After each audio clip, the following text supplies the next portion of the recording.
I am Neil Edwards, and this is the Leadership Range, where we elevate the voices of black and brown coaches, leaders, and allies, and have soulful conversations about all things at the intersections of leadership, relationships and teams, well being, and inclusion. Here I offer deep insights and practical tips for work and life. Today, you are going to hear from Dr. Akasha Saunders, coming in from Grenada. Akasha is originally from Jamaica, which is where my grandfather is from, my paternal grandfather. We met as fellow members of the Caribbean chapter of the International Coach Federation, where we both sit on the board of directors. I love this man.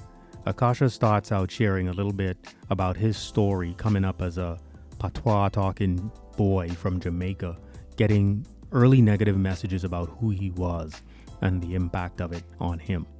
We talk about how many marginalized people are simultaneously navigating the outside world while navigating the inner world of their identities to see how to make meaning and purpose in life. We could have easily been on the beach somewhere having this conversation, so come on in and join us.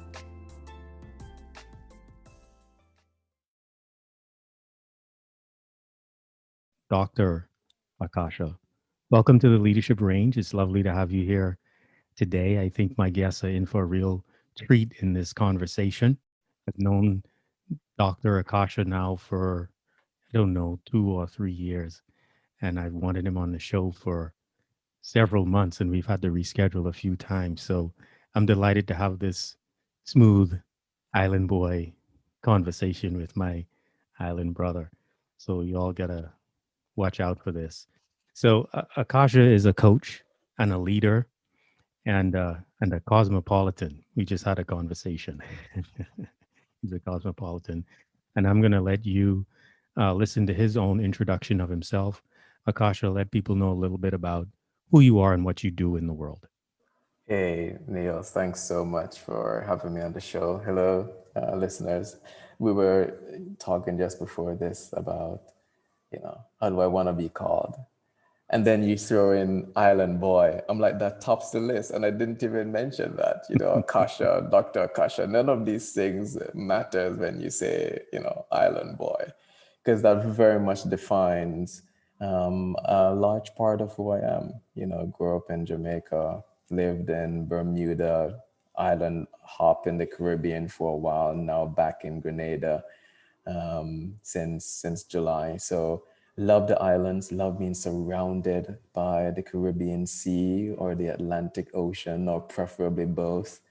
Love seeing trees and feeling the breeze and watching the breeze do its thing to the trees. That's just it for me. And when I'm not watching the breeze make love to the trees, I'm coaching and teaching and facilitating. So do quite a bit of that work at the university here on the island. Love working with students, love seeing people grow, love seeing our young people maximize their potential, and or middle-aged people and or older people. I just love seeing people grow.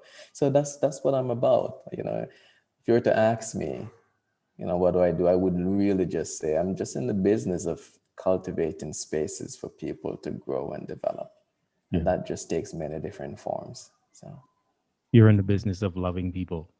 I know you're really a yeah. loving man, kind man, and really look into people's heart and try to create more love and kindness in the world. That's what I know about you. So welcome, Thank you. Thanks for of saying that. course, Thanks for having me here.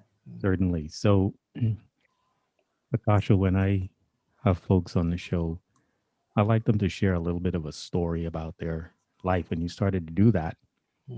But what I really want listeners to hear is, how you've become the man that you are today from a leadership perspective.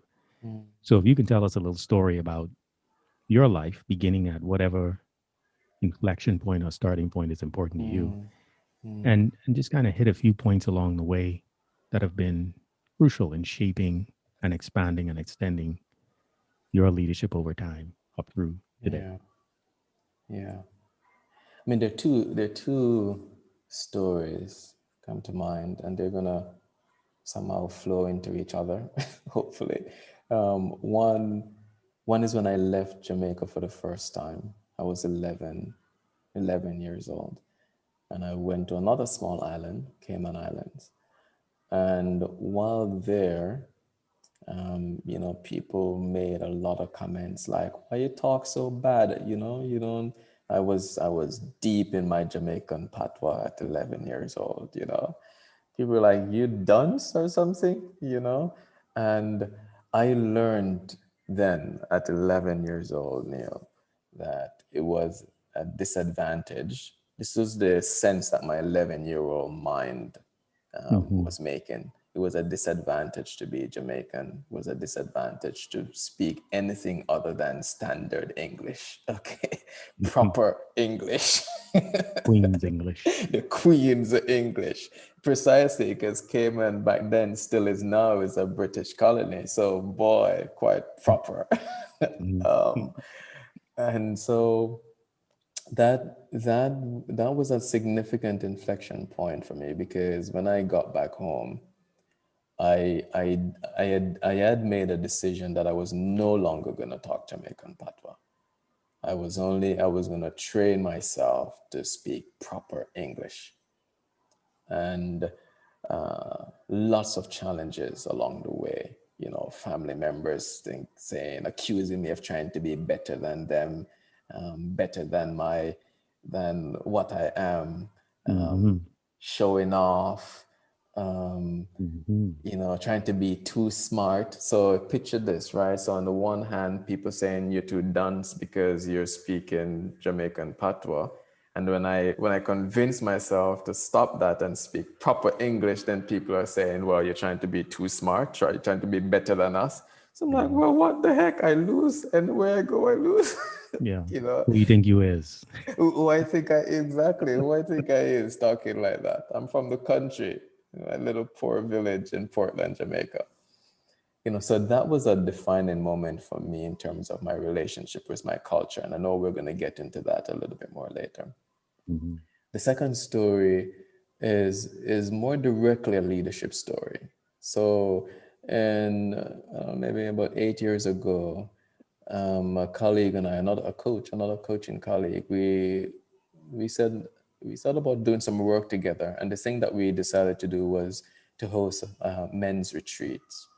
And I was living in Bermuda at the time, and so we said, hey, I could rent an island, invite some men, and we try and meet them where they're at in terms of their identity, provide some light coaching, but also practice and engaging across our differences. Because it turned out that we had about half gay men and half straight men who signed Mhm. up for this retreat, or quite literally 50-50.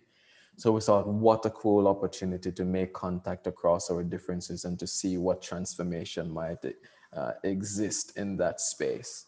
Lots of research suggests that that can be a transformative experience for people. But, research is research. Practicing it is a different thing. So I was very much interested in like testing this thing out, practicing it and see what happens. And it was quite powerful. But in the preparation for that retreat, my colleague and I were putting a team together. And it turned out that all the members of this team were Americans, except myself. All the members of this team, well, I would say maybe 95% of the members of this team were white. So white, American, and all men. And there were moments as we were working together. My colleague was a white American man, and we're having team meetings, and I would, say a thing.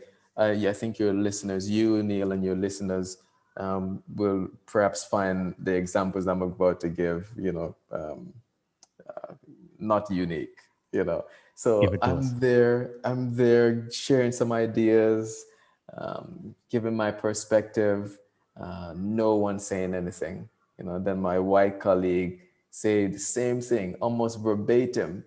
And everybody's like, what? That's awesome. Why didn't we think about this or hear someone else say this before? And I'm just like, oh, really? So it threw me off big time, I'll admit to you, because I'm like, what the heck? So is it my language? So this is where the first story came into play. Like, is it my accent? And these American guys aren't really understanding me. But then why aren't they saying something? So then I'm like, well, is it because of how I'm communicating besides my accent? Is it because of the way I'm communicating? Is it Mm-hmm. something to do with the way I'm leading that's not effective? Because the way I was seeing my leadership was different from how it was playing out, or at least the impact that it was having with the people I was working with. So I'm like, darn it, it must be something with how I'm leading. I wasn't thinking, oh, there are some cultural things there. And I actually wasn't even thinking that possibly I could be fine, and it may have been something with my colleagues and my friends.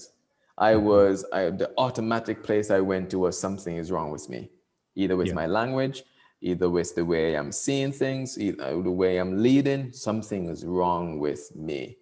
Akasha, who's trying to put together this thing and saying he's a leader in this space. So it was so challenging. I'm like, God, here I am trying to lead and it's not working out. I can't be a leader, you know? Mm. And so that experience was a big shift for me, because one of the things I did after that was reached out to someone who did developmental coaching work, because I also felt, here's another story that I had to confront then. So part of my socialization, you see, because when I first encountered the idea of development, I was also still very young, still in high school, around 12, 13 as well. And what I knew my 12-year-old mind knew back then was the global South, Jamaica. People like me and where I'm from were underdeveloped, especially when compared to North America, Europe, and anything and anybody that's white. Okay, Yeah. I am underdeveloped, and so here I am again, mostly white people. So I'm like, oh crap. Okay, I guess I'm not actually developed enough to be here and to be making sense to these developed people. So I'm like, no, something is off with me. So I got an opportunity to confront these stories, these assumptions, and we might even say these misconceptions and lies about our place in the world as people from the global South, people who walk and live and breathe in black bodies, and we could go on and on. So Mhm. Not those just two people in the stories, global south, but all yeah, about you. yeah, exactly, exactly. So mm, I'm very curious about what you learned. You said you went and you had a conversation or you work with somebody that's in development. Yeah, yeah. There's probably a lot that came out of it. A lot came out of it. What is the big thing that came out of it for you? Yeah, a reintroduction to myself. A reintroduction to myself came out of it for me. Um, Learning to look at myself, but not as a flawed self. Learning to see also the things that made me up until that point, and even Hmm. now, the Hmm. assumptions, the beliefs, the ideas, even the identities that made me up.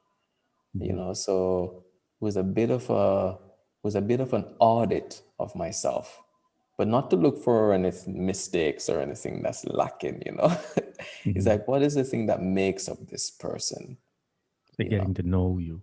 yeah, yeah, Who yeah. am I really? At That's least right. up That until was now. that was a big question, actually. There were Hmm. three big questions that developed for me during that experience. Who am I really? Really, really, really?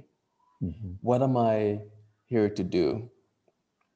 And I was deeply spiritual, religious, I would actually say back then. So the third question was, and what does God want of me? You know, there are sub questions to this. What does God want of me? Because one was like, what is God anyway? Hmm. Who is God anyway? Was how I framed the question back then. So there's a, Yeah. who am I really? What am I meant to be doing here? And what does God want me to do? Who is God and what does God want me to do? That's And fascinating. Mm, maybe this is another conversation for another time, but I'm fascinated by what am I here to do? yeah, What does God want me to do? yeah, And what's the difference between the two? yeah, Like what struck me is like, how could there yeah, be a difference between the two of you?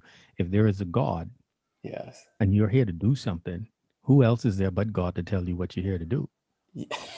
So you're absolutely right. This could be the conversation because we could go so many places here. Because there's a journey about that. Because one of the places those questions took me was on a pilgrimage, a 500-mile walk across northern Spain, from south of France to northern Spain, the Camino de Santiago. Mhm. And I found some clear but deeply disturbing answers to those questions.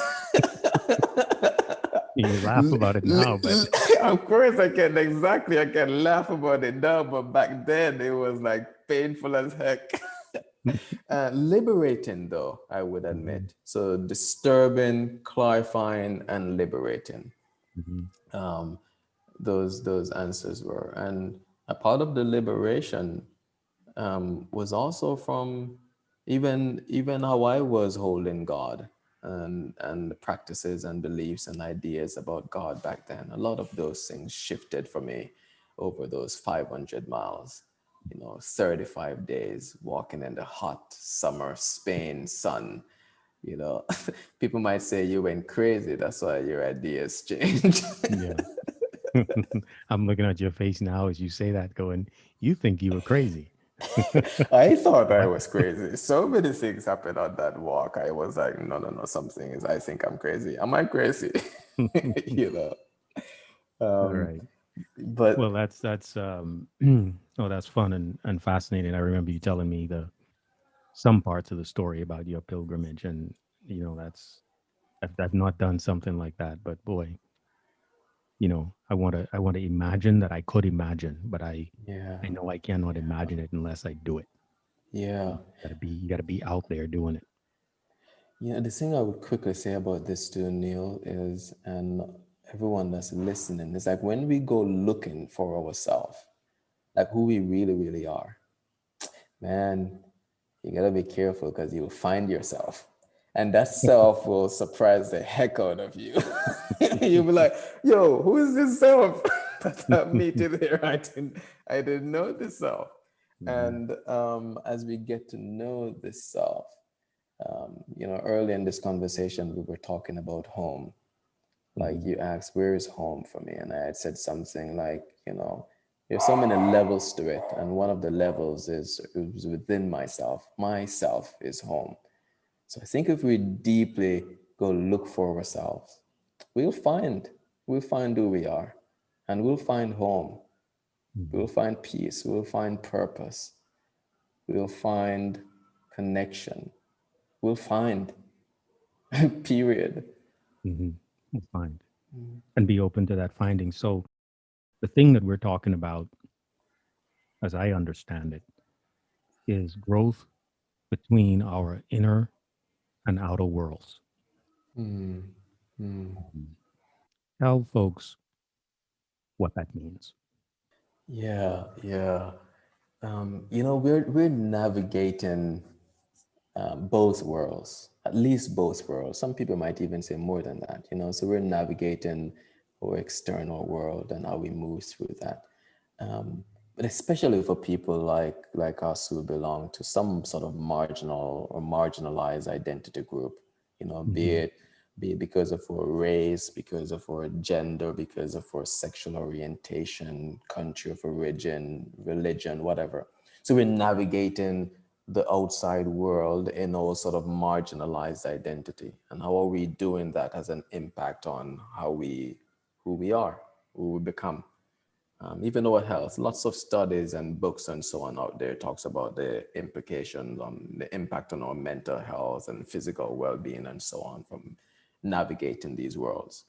Okay, but while we're navigating this external world, we're also navigating inside of ourselves.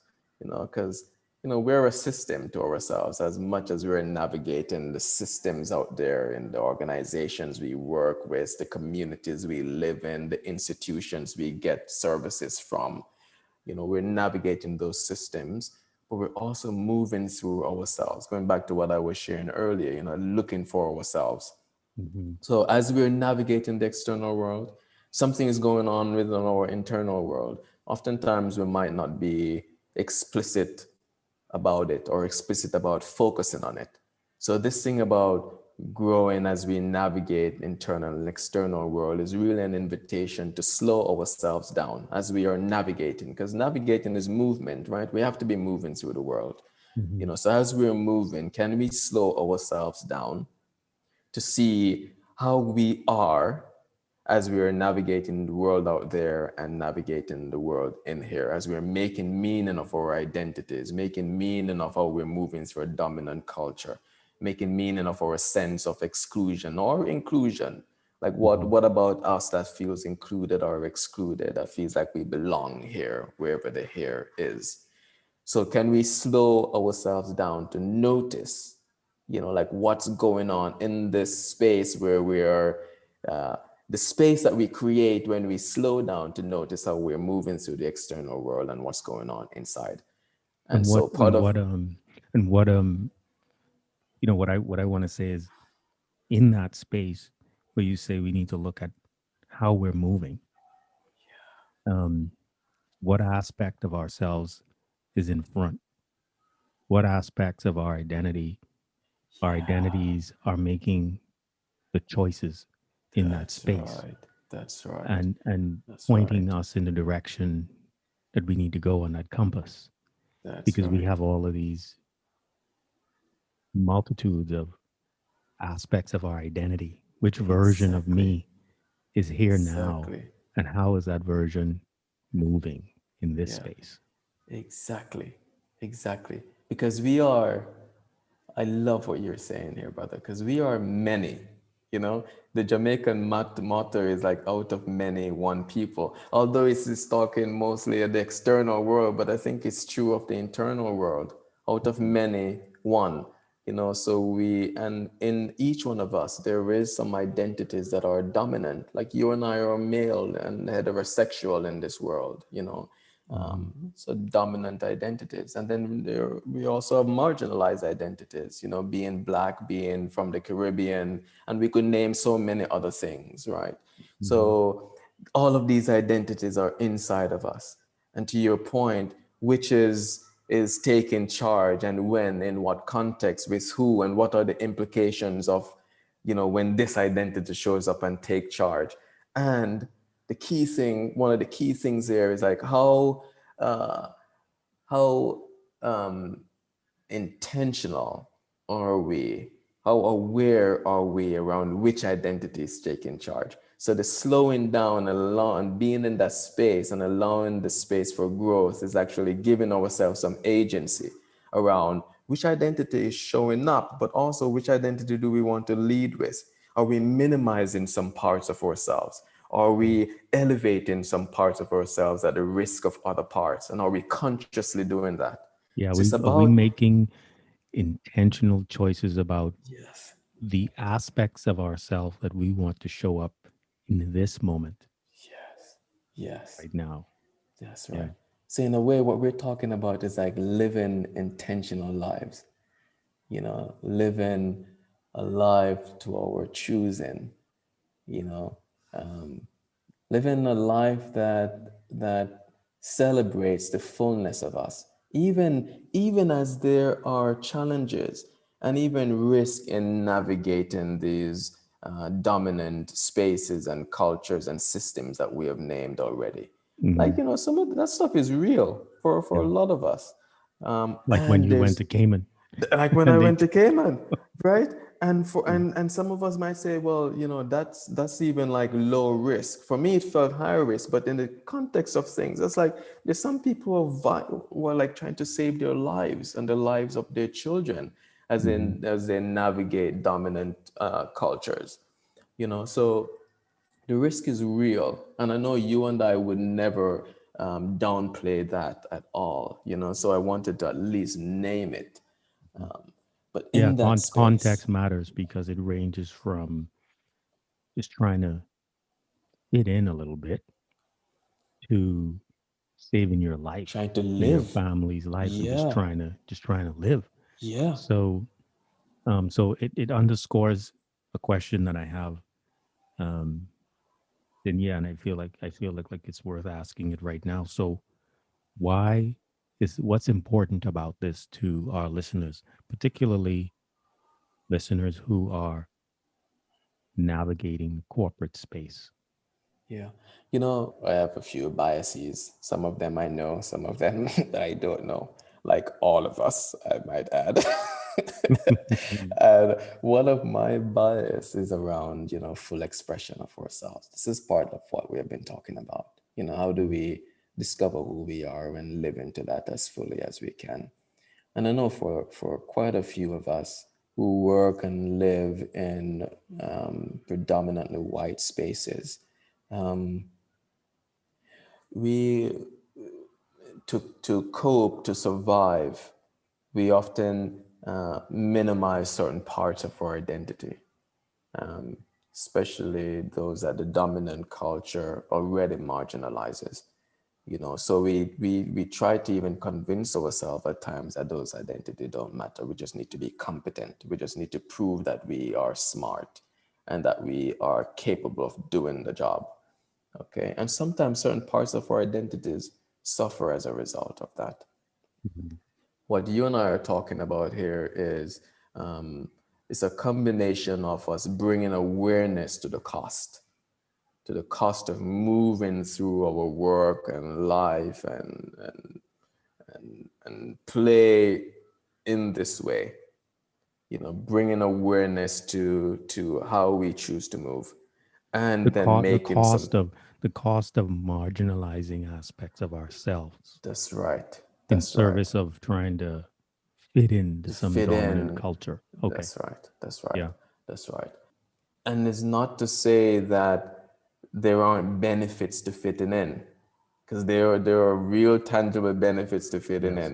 You Yes. know, to not seem in a threat to our white male colleague or boss.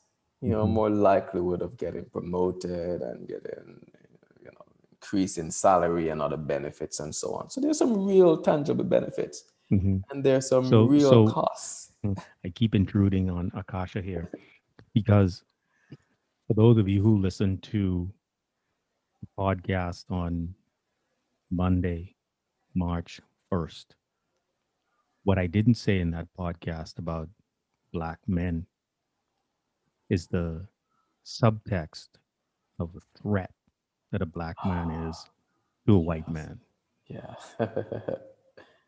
Now, Yes. people might push back on that, but we ought to realize that we live in a socialized context and there are a lot of things happening in the subtext. Yeah. Yeah. Yeah. Yeah. And how many of us, I wonder, you know, because a lot of this, I would say, is based on real events, you know, historic, I mean, slavery, colonization, and being socialized on all sides about how to treat each other and how to engage with each other. You know, so from a place of dominance or a place of submission, a place of fear, a place of aggression, and so on, you know, a place of oppression and a place of being oppressed, you Mhm. know. So we're socialized into these roles around our identities, you know, and even though in some ways the conditions have changed, right? But we are also still living based on those early conditions and socializations. Mhm. And I'm not saying that there aren't systems of injustice in the world and racism and other forms of injustice and inequality and so on. But what I'm saying is, for me, like Neil, when I was growing up in Jamaica, and um, when a white man came to our little town, I literally thought that he was like Jesus. I could care less about who that person is. My little 6, 7 year old brain is like, I mean, I grew up in a Adventist church, and all the pictures are of God and Jesus are these white, handsome men. So when I see a white, handsome man, actually, I didn't even think about handsome. It's like once he's white, he's handsome. And once he's white, he's Jesus. Holy, blessed, more developed, miracle worker. Right?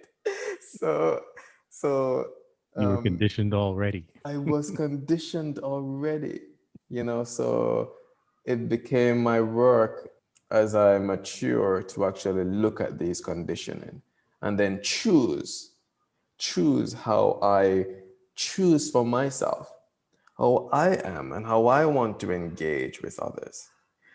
A part of when this became even more serious for me, because I've been doing work on this thing for years, um, and then not very long ago, I was going to this workshop, Neil.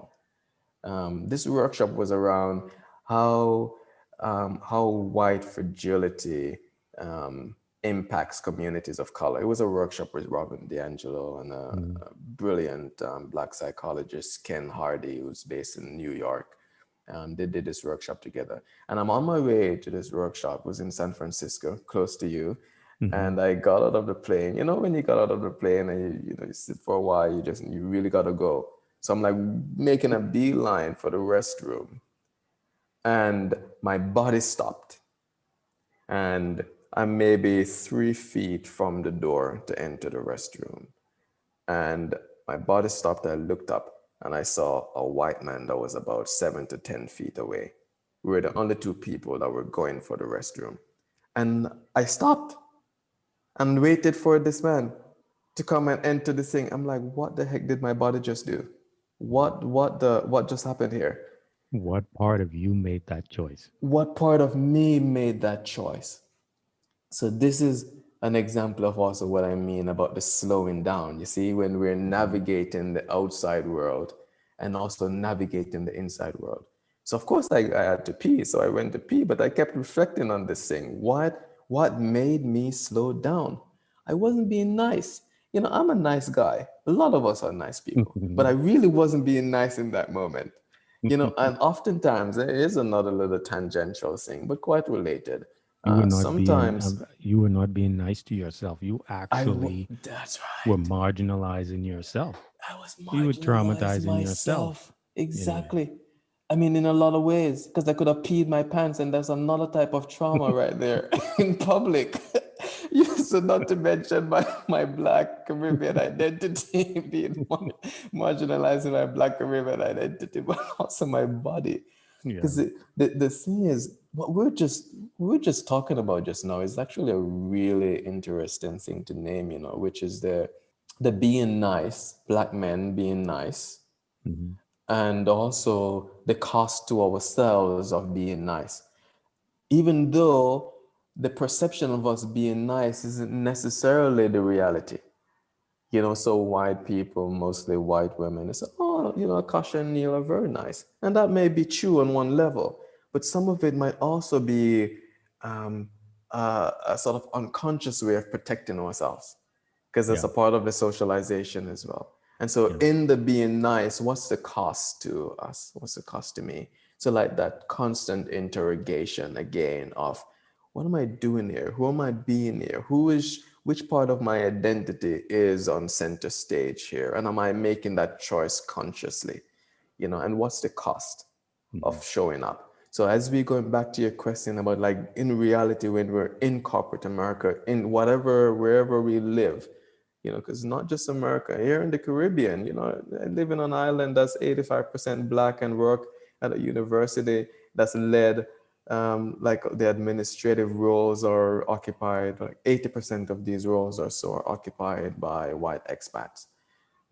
So it's partly geography, but partly not geography. It's partly how the world has been built and structured around dominance and submission, race, gender, and so on, being in positions of power. and other identities not. Hmm. So The all of these dualism. things are play. Yeah. So when we're in organizations, bringing consciousness to how we navigate these systems, the system out there and the system in here, inside you, inside me. That's the thing that we're talking about here. Mhm. Bringing conscious awareness to how we move through the world. And I think this is another one of my bias. I think when we slow this process down, I think growth is possible. Growth is possible other ways, but I think when we slow down, look at how we're moving through these spaces, we can grow, we can transform, we can liberate ourselves. Yeah, but we notice. Yeah, We notice more. I can, have yeah, I have an example. It's a little on the lighter side, right? yeah. But I've been in the US for a while. My voice, my accent is a little different now than it was, before I came over. You've And standardized your accent. yeah, and but I still process things in my mind Mm, as a Bahamian. I still have island language in my body. mm, I still interpret mm, things in island ways, and my soul wants to respond in island ways. And I noticed not that long ago, I would say maybe within the last 10 to 12 years, professionally, facilitating speaking in public spaces, in business, in change management or coaching or whatever, training or whatever. And as I've become more comfortable doing that kind of work, I would notice because I had the ability both to simultaneously go fast and go slow. I could notice myself being mm, myself in mm, the moment. mm. And I started to notice in response to like participant or student questions or something like that, a response that I had in my soul that was Island Boy. And the words that were trying to come out of my mouth were Americanized, they were adapted. And Yeah, what I started to do to experiment because it was a cost to me, I realized that I was muffling myself. yeah, yeah, I yeah, was yeah. marginalizing my truth. Yes, The way yes. I saw the world and the way I made meaning out of things in context. And so what I experimented with was this. I would tell a story. I would say, hey, I mentioned I was from the Bahamas, or I would say it at that moment. And I would say then, in the Bahamas, we might say X. And I would just say it with my Love island it, tongue. love And it. then I would say, here's what it means and respond to their question. Yeah, yes. And the cost prior to that was slightly lower engagement of students or participants. Mm-hmm, When I did that, mm-hmm. I was being more authentically me. Yeah, yeah, yeah, yeah, And there's something in the human soul, something in the human heart that can experience and knows that that is a truth. yeah, yeah. And Like it we brings them, respond to yeah, authenticity. yeah. So it brings them closer to me and Of me closer course, to them. of So the course. cost up until that point was I was losing human connection. Yeah, yeah, But I yeah. had to realize, I had to slow down enough to realize an aspect of myself that I was marginalizing. Yeah, yeah, this is a powerful story. I wonder how many of us are like living on either side of this story, where um, we are moving so fast that we are still marginalizing ourselves, or where you have been, where you've practiced and practiced, and you're now like on the other side of this, where you're slowing down and bringing in your culture more. Because this is what I see as the opportunity for a lot of us, the slowing down, the notice, and to bring in parts of ourselves that we have been muffling or minimizing or suppressing. So I Mhm. do a lot of this work with leaders, and I run this workshop called Leading Inclusively. And one of the things that we do, we have people actually take an assessment, intercultural development inventory, that Mhm. measures our our capacity for engaging across differences, recognizing, engaging, and adapting to differences, you know. And one of the things I hear from people is across age, gender, race is exactly what you were pointing out here. That especially those, so across gender, age, race, but the thing that's in common is when we are living, when we belong to a marginalized group and work and function in a predominantly white space, is that people worry about the risk in bringing more of the authentic expression of their identities forward, and not just doesn't have to be one, like that's the big struggle. And so when we explore the possibility of bringing more and more of that, it's like people feel like they can breathe, like they Hmm. can relax, because it's to your point, is their authentic expression, even without getting to the benefit of deeper intimacy with others from expressing our authentic self. Because I completely agree with you on that. My experience, what I've observed in others, the more we express who we are, even beyond our cultural identity, but inclusive of our cultural identity, the more connected we become. Because in reality, organizations actually benefit from this, but we don't say this a lot. Hmm. Organizations, and I don't just mean like, looking good and people say, oh, that's a diverse organization. No, it's when we bring in these multiple perspectives, our Bahamianness, our Jamaicanness, our Egyptianness, our Lebanese-ness, like when we bring in these aspects of ourselves into the organization, it benefits because especially in like these complex times, diversity really helps organizations navigate through complexity really well.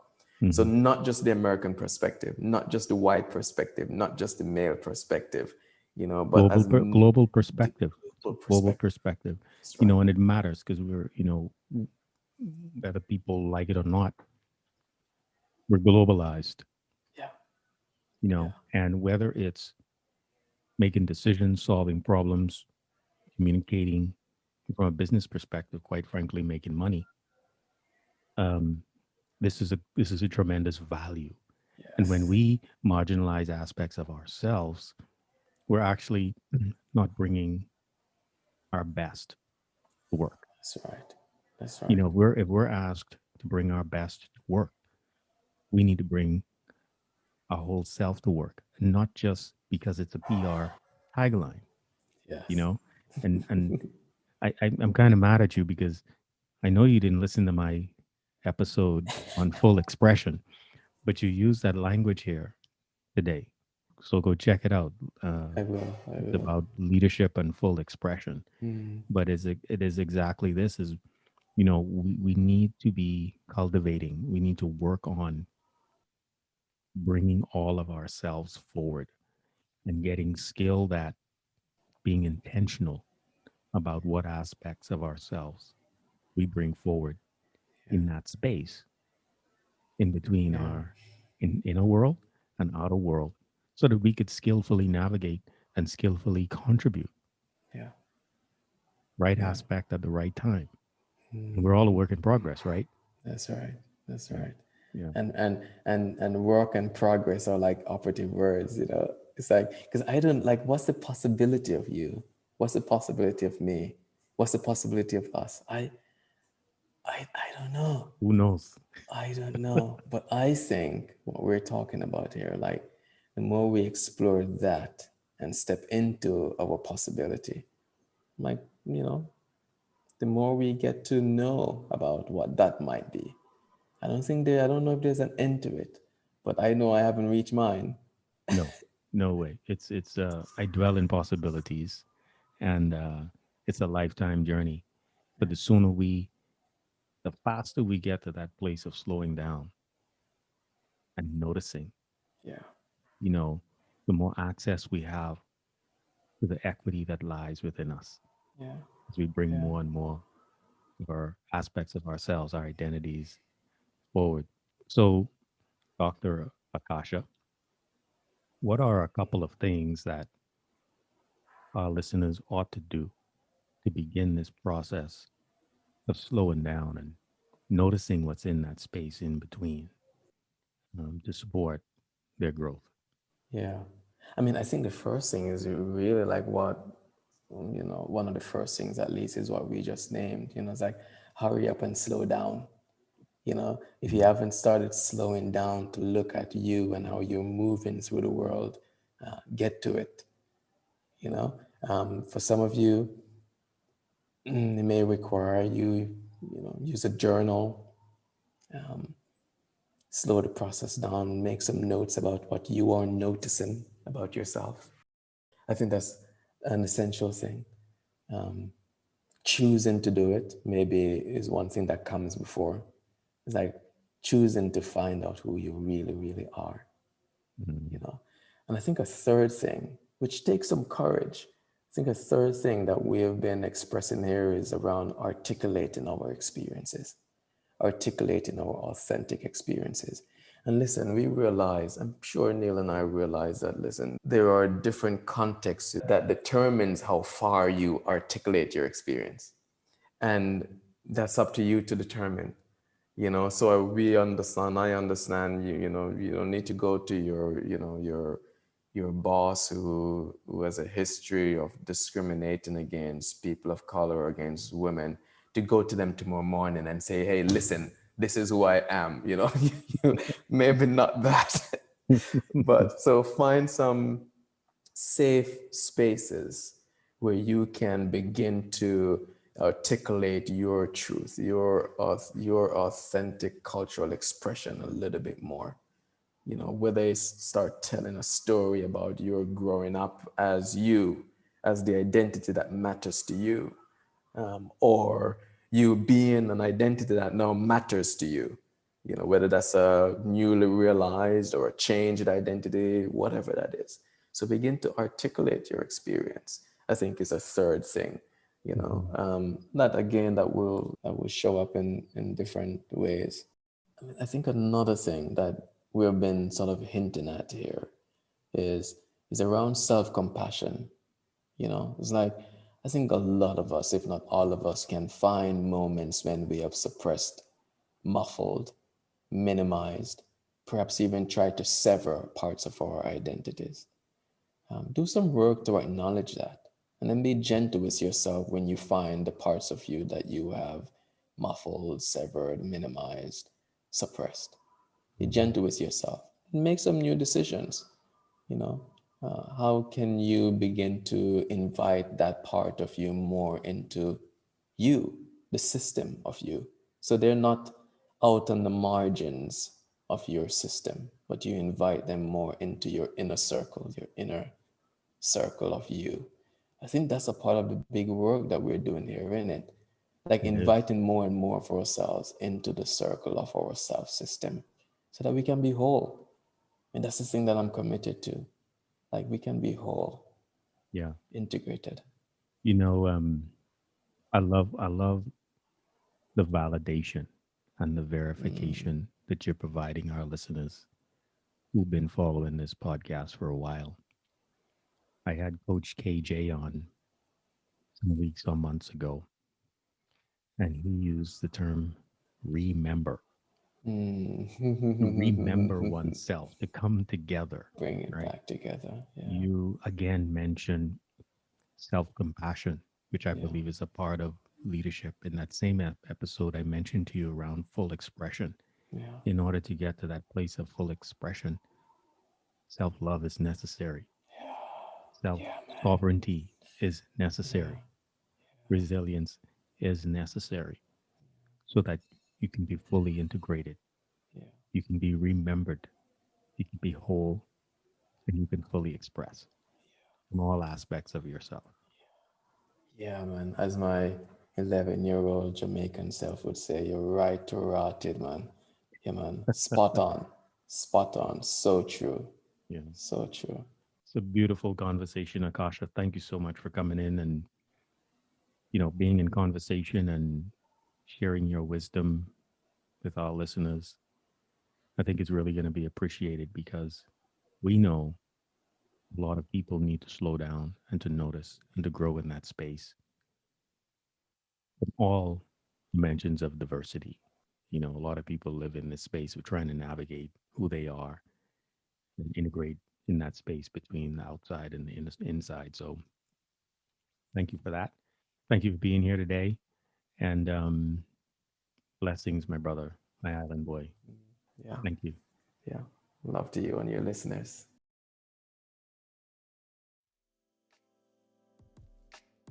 Thank you for listening to this episode of The Leadership Range. If you enjoyed the episode, I invite you to peruse the others for more great conversations. If you know someone you think ought to be on the podcast, please send me an email at neil@neiledwardscoaching.com.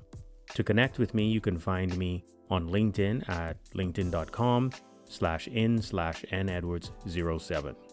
I look forward to you joining in for more conversations each Monday on The Leadership Range.